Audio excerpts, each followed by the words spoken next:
So I am doing another video on Bugonia because I recently rewatched the film, and now upon rewatch, I feel like I have much more different sort of appreciation for the film and all the things I liked about it originally. I only liked it more, just from a visual aspect. This film looks incredible, mixed with the score that has these incredible swells that just make the overall film just feel so large. I saw some behind the scenes videos where you saw they filmed a lot of this in VistaVision, and you can see that on screen where all the colors just look great. Everything looks huge the way everything is shot. Again, the score, the swells, again, just adds to that. Then upon rewatch, it's funny because the twist at the very end, right? When that happened in the third act, everyone else gasped. There was an audible gasp in the theater. I started bursting out laughing.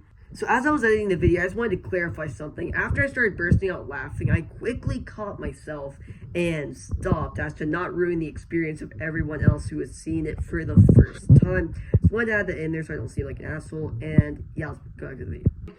So I started bursting out laughing because it is just so hilarious when you watch it a second time and you're able to find such a different appreciation for the film, much different than when you first watched it. Because when you first watch it, you're caught up in everything that's happening within the plot, all the suspense, all the twists and turns, and what's going to happen next, right? Because basically at that point, Yorgos has you in a position where you don't know what's going to happen next. So then you're just all caught up in that, and you're caught up in the twists and all that stuff.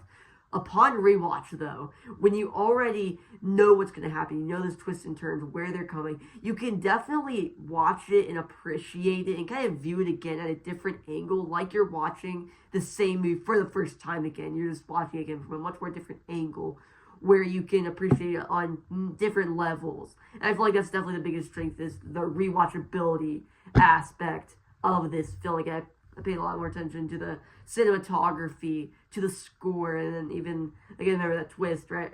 An audible gasp in the theater. I started bursting out laughing. It's just a really fun experience, right? And Jesse Plemons and Emma Stone, again, they still work very well with each other. Got a lot more appreciation for that dynamic there. Then you have the character of Don, which I definitely had a lot more appreciation for upon rewatch, where his character is definitely very, I feel like on first watch, he's definitely very underrated. A lot of people, you're so caught up in the film. And then you have Don kind of in the middle, where you can tell Teddy deeply cares for him, right? And he's sucking him, but at the same time, he's also sucking him into these conspiracies and everything. So he's kind of caught up in that. And then, you see what Teddy does where he has a temper, and he does some of these more violent things. At one point, he's electrocuting Miss Stone's character. Or if he just gets violent, or he has a burst of rage. Don's character, or the character of Don, is so well done in those scenes.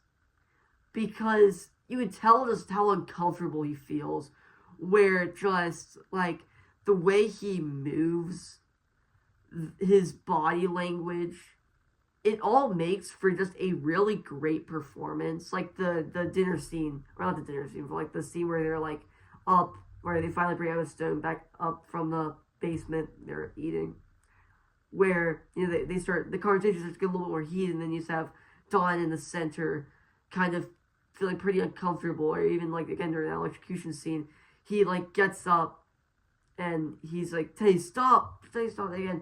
He's harmless, right? Because you have Teddy who's all caught up in these conspiracies, brings in his cousin to all this. But he doesn't have a violent nature. He's not willing to do all these drastic things that Teddy's willing to do.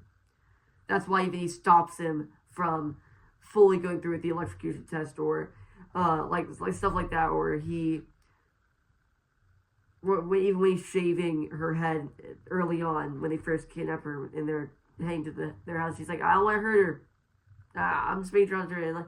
He has that little bit of caution there. Again, his character, he doesn't want to harm anybody, but he wants to make his cousin Proud, again Teddy, played by Jesse Plemons, and he wants to find that love, that relationship. And if he's able to find that in Teddy, what's he willing to do to facilitate that? And if it is going along with these things, if he can just be like, hey, please stop, bro. I want to do this, man. And like, even when, again, later on, you see him kind of like cracking under that. And once, again, I'm going to give a spoiler alert here. He ends up shooting himself in the head, right? And then, again, that crack under pressure where he just wants to have a relationship. He's this very broken person, right? And what he wants to do is he's supposed to have a relationship. He thought he found out with Teddy.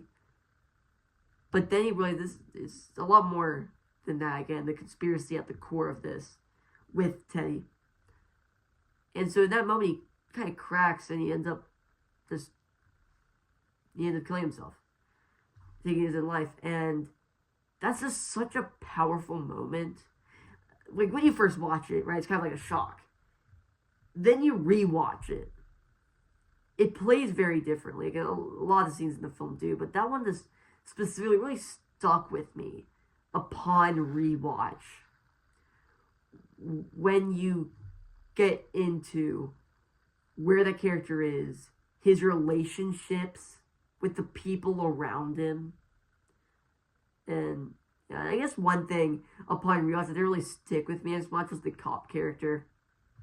Where, like, I mean, even upon the first rewatch, it's so obvious what they're trying to do with him. That's kind of like, it is what it is. But upon rewatch it again, it's just the same. It's just like, didn't really find anything new to enjoy with that. But yeah, so just a very incredible film.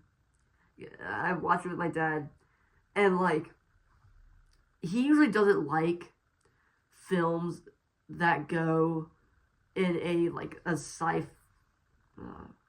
in like a much more kind of, he doesn't like the kind of films where like they go into like the supernatural or whatever. But he so got into this film. I was so surprised. Okay, that's and like, yeah, so I'm glad he enjoyed it. He's like telling all his friends, and he was like, yeah. Man, I love Bugonia, dude. So I have an appreciation for this one every level, dude. Like, this is such a formative year for me in movies, I feel like, where there has been a solid 5 movies that came out that have gotten, why have I gotten, why did I say it like that?